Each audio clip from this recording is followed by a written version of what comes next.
Depuis le début de l'insurrection en Ukraine, la situation n'a jamais été autant sur le fil. On s'en est rendu compte ce week-end, dimanche 26 janvier notamment, à l'enterrement d'un jeune Biélorusse qui a été tué sur les barricades, qui s'appelle Mikhail Jizvenski, dont l'enterrement a été suivi par des centaines de personnes qui sont venues très dignement et dans le silence pour assister à la procession.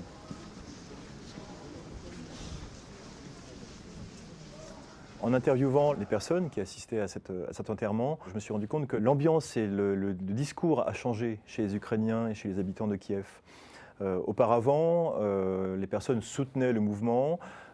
Jusqu'à la fin novembre, ce mouvement était surtout destiné à se rapprocher de l'Europe. Le vrai sujet aujourd'hui, c'est le départ de Viktor Yanukovych, le président ukrainien. Plus personne aujourd'hui ne parle d'Europe, plus personne aujourd'hui ne parle de politique extérieure ou de Russie. Ça viendra après. Pour l'instant, Yanukovych, le président, a du sang sur les mains. C'est ce que disent les Ukrainiens dans la rue. Il faut qu'il parte parce qu'il a tué, ces hommes ont tué entre 3 et 5 manifestants. Il y a eu mi-novembre, des manifestations, des étudiants ont été brutalisés. Il y a eu près de 40 blessés sur la place de l'Indépendance, que l'on surnomme Maïdan. Maïdan qui est devenu le grand centre de l'insurrection. Depuis des semaines, des insurgés portent des sacs de glace, ils consolident des barricades avec des poutrelles métalliques, avec des morceaux de tôle, avec tout ce qu'ils peuvent en fait, et barrent les rues les unes après les autres. Ils gagnent du terrain. Ces derniers jours, on a assisté à la prise d'assaut de bâtiments administratifs. À quelques mètres de là, il y a le palais présidentiel, il y a également des CRS qui protègent les accès. Pour l'instant, l'état d'urgence n'a pas été déclaré. Mardi 28 janvier, le Premier ministre Azarov a démissionné. Que se passera-t-il dans les prochaines heures, dans les prochains jours? La plupart des manifestants qui sont aujourd'hui à Maïdan ne vont pas se contenter des mesures qui ont été annoncées. Le départ du Premier ministre n'est pas anecdotique, mais pour eux, ça ne suffit pas. L'annulation des lois répressives du mois de janvier ne suffira pas non plus. Vous interrogez n'importe quel Ukrainien dans la rue, n'importe quelle Ukrainienne, ils vous diront « on veut le départ du président ». C'est devenu une sorte de condition préalable à toute discussion. Une femme avec un enfant qui portait un enfant dans le froid par -25 disait « il y aura sûrement du sang versé sur les murs, mais de toute façon, pour avoir la liberté, il faut du sang ».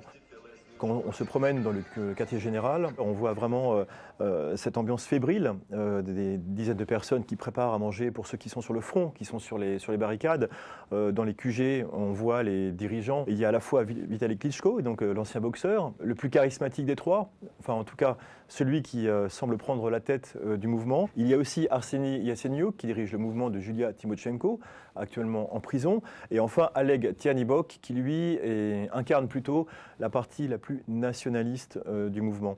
Mais ces trois leaders, aujourd'hui, n'ont pas l'autorité suffisante pour conduire le mouvement dans une direction ou dans une autre. Ils sont pris un peu entre deux feux, entre Maïdan, entre les insurgés qui se sont radicalisés et qui veulent le départ du président, et un pouvoir qui propose un cadeau un peu empoisonné, à savoir le poste de Premier ministre, par exemple, ou une révision de la Constitution. La situation peut se désamorcer s'il y a des élections présidentielles anticipées.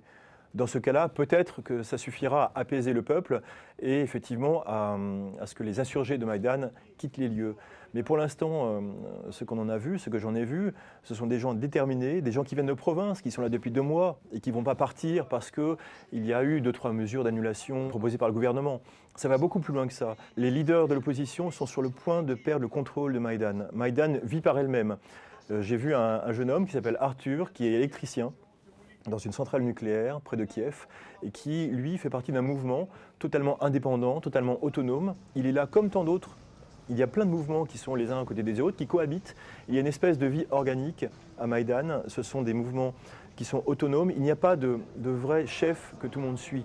Il est très difficile de savoir comment cette situation va évoluer. Certains mouvements seront peut-être plus modérés que d'autres, seraient peut-être d'accord pour quitter les lieux. D'autres sont beaucoup plus radicaux.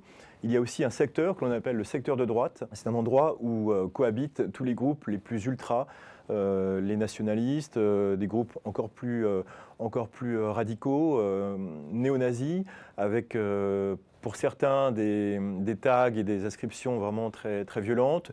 On voit des drapeaux rouges et noirs qui sont le symbole du nationalisme là-bas.